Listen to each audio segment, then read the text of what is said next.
Hello po and welcome to my channel. Good afternoon sa lahat. Sa mga nagtatanong po kung ano yung 5 peso coin na hinahanap ng mga coin collectors, yung pong 5 peso year 1996 na walang mint mark.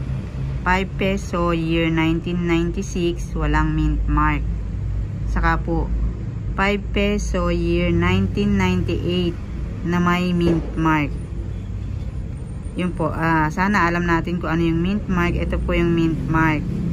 Kaya pag nakakuha kayo ng dalawa na yun, pwede nyo rin po ibenta sa akin.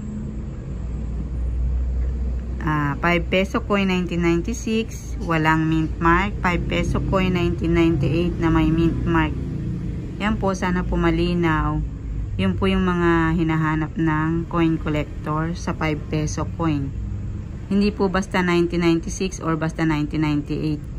Dapat po yung 1996 may mint mark ay walang mint mark, 1996 walang mint mark, 1998 naman may mint mark.